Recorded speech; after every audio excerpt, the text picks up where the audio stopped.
Record. Alright. What's going on, guys? It's B James here, and of course, you are watching The TheDrShow. This is the first video I am making since returning from a little trip I took, and it feels so good to be getting back on the airwaves. Of course, what better way to make my video comeback than by continuing the channel's zombie map zombie ranking series?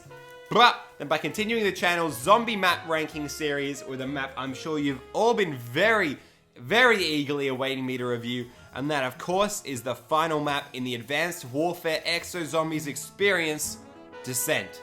Released in the DLC 4 package for Advanced Warfare, Descent had the tricky task of trying to keep people playing Exo Zombies amongst a community already insanely hyped and prepared for the Black Ops 3 release.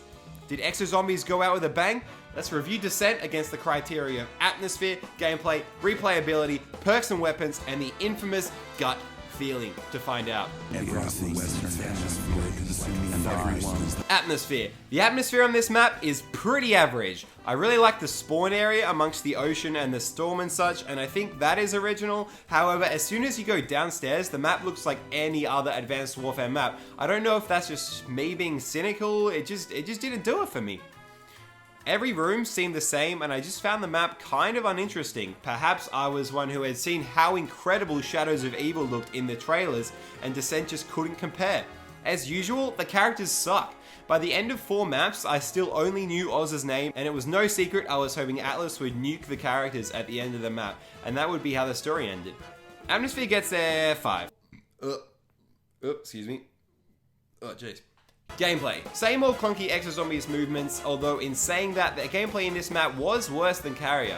What Carrier did right was it had some great training areas that were enjoyable. I still have no idea how to run Descent or what I'm supposed to do, and just when I seem to kind of work out a personal objective or find a little area I don't mind running, I get pulled out of the map to fight Oz in some bullshit boss fight thing that keeps coming back. Dude, just no.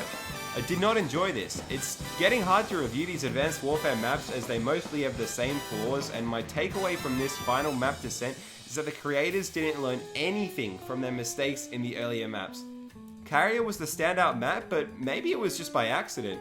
So yeah, let's speed this up. Gameplay problems. Same as always. Bullshit rounds I don't want to do, nowhere fun or good to run, and just generally not feeling like zombies. We're giving gameplay a 4 out of 10, so let's just move on already. Replayability. Yeah, fair to say I played this map more times getting this footage than I ever played it back in the day. I'm also fairly sure I was the only doctor to play this map, and might even still be the only doctor to have played it. There is nothing enticing or interesting about it that would get someone to go back and play it. I have to cut the map some slack here though, as the hype and build up for Black Ops 3 was probably the most of like any COD game, or at least for any zombies mode. So Descent kind of got lost in all the hype, and many people just didn't even notice it came out with only eyes for Black Ops 3. In saying that though, Descent didn't do itself any favors by being pretty ordinary. Replayability gets a 4. Perks and weapons. Pretty sure no new perks are introduced in this map, which I don't know why.